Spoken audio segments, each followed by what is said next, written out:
Welcome to Audiobook 365 Stories. In the room where this warm fire was burning, he saw a girl sitting on a willow chair. She was working hard by the light of the wood fire. She had a billhook in one hand and a big leather glove on the other hand. She was making spars, which thatchers use, very quickly. She wore a leather apron that was also too big for her. On her left side, there was a bundle of straight, smooth sticks called spar gads, which she was using to make the spars. On her right side, there was a pile of chips and pieces of wood, which she used to keep the fire burning. In front of her was a pile of the finished spars. To make them, she took each stick, looked at it carefully from one end to the other, cut it to the right length, split it into 4 pieces, and sharpened each piece to a point like a triangle. Next to her, in case she needed more light, there was a brass candlestick on a small round table. The table was made from an old coffin stool with a wooden top nailed on. The white top looked strange with the black carved oak of the stool. This stool showed the social status of the household in the past, much like an old helmet or shield showed the status of a nobleman. It was common for rich villagers to have a pair of these stools for their own dead family members. But in the last generation or two, people stopped this custom, and the stools were used in other ways, like this. The young woman put down the billhook for a moment and looked at the palm of her right hand, which was not wearing a glove. The palm was red and had blisters, showing that she was not used to this work. Her right hand looked like many hands that do hard work, showing no signs of being gentle or rough. Only fate had decided that the girl should do this work. The fingers that held the heavy tool could have been used to hold a pencil or play a musical instrument if she had learned to do that instead. Her face showed a lot of expression, which happens when someone lives alone. When many people look at a face, it loses its unique features, but in a quiet life, every feeling and thought shows clearly, like a child's look to a stranger. She was no more than 19 or 20 years old, but having to think and worry at a young age had made her face look older. She was not very beautiful, except for her hair. Her hair was very thick and hard to manage.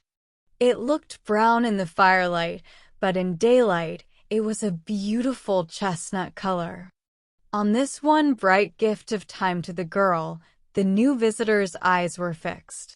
Meanwhile, the fingers of his right hand were playing with something in his waistcoat pocket, a pair of scissors, which slightly reflected the light. In his mind, the scene of the young girl making spars became like a detailed painting, with the girl's hair being the main focus, and her face, shoulders, hands, and body being blurry and less important. He hesitated no longer and knocked on the door before entering. The young woman turned at the sound of his boots on the sandy floor and exclaimed, "Oh, Mr. Percombe, you scared me." She turned pale for a moment. He replied, "You should shut your door. Then you would hear people open it." "I can't," she said. "The chimney smokes if I do." "Mr. Percombe, you look so out of place here, like a canary in a thorn bush. Surely you have not come here because of me." "Yes, to get your answer about this." He touched her head with his cane, and she flinched. "Do you agree?" he continued. "I need to know now because the lady is going away soon, and it takes time to prepare. Don't push me. It stresses me out. I hoped you had forgotten about it. I can't give it up, so there. Now listen, Marty, said the barber, sitting down on the small round table. How much do you get for making these spars? Quiet, father's upstairs awake, and he doesn't know I am doing his work. Well, now tell me, said the man, more softly. How much do you get? 18 pence for 1,000, she said unwillingly. Who are you making them for? Mr. Melbury, the timber dealer, just down the road. And how many can you make in a day? In a day and half the night, I can make 3 bundles. That's 1,500. 2 and 3 pence. The barber paused. Well, look here, he continued, with a calculating tone. Here's a gold sovereign, almost new. He held it out between his finger and thumb. That's as much as you'd earn in a week and a half at that hard work, and it's yours for just letting me cut off some of your hair. The girl's chest moved a little. Why can't the lady ask another girl who doesn't care about her hair? Not me, she said. Why, simpleton, because your hair is the exact color of hers, and it's a color you can't get by dyeing. But you're not going to refuse me now I've come all the way from Shirton just for this. I say I won't sell it to you or anybody. Now listen, and he moved closer to her. The lady is very rich and won't care about a few extra shillings. So I will make it 2 sovereigns rather than go back empty-handed. No, no, no, she cried, getting very upset. You're tempting me, Mr. Percombe.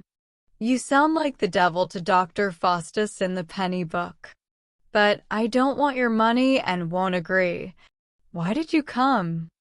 I said when you got me into your shop and pushed me so much that I didn't mean to sell my hair. She was angry and firm. Marty, now listen. The lady that wants it really needs it. And between you and me, you should let her have it. It will be bad for you if you don't. Bad for me? Who is she then? The barber didn't answer, and the girl asked the question again. I can't tell you. And since she is going abroad soon, it doesn't matter who she is. She wants it to go abroad with? Percombe nodded. The girl thought for a moment. Barber Percombe, she said, I know who it is. It's the lady at the house, Mrs. Charmond. That's my secret. But if you agree to let me have it, I'll tell you for sure. That's my secret. But if you agree to let me have it, I'll tell you for sure.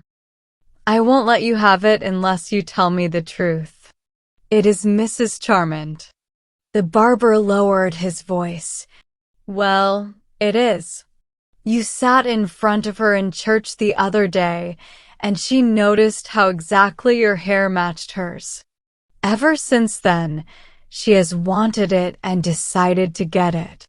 Since she won't wear it until she goes abroad, she knows nobody will recognize the change. I am here to get it for her, and then it will be made up. I wouldn't have come all this way for any less important person. Now, remember, it's as much as my job with her is worth if it's known that I told you her name. But honor between us two, Marty, and you won't say anything that would hurt me. I don't want to tell on her, said Marty, calmly. But my hair is my own, and I'm going to keep it. Now, that's not fair, after what I've told you, said the annoyed barber. You see, Marty, as you live in the same parish, and in one of her cottages, and your father is sick and wouldn't want to move out, it would be good to please her. I say that as a friend. But I won't push you to decide tonight. You'll be coming to market tomorrow, I guess, and you can call then. If you think it over, you'll want to bring what I need, I know. I have nothing more to say, she answered.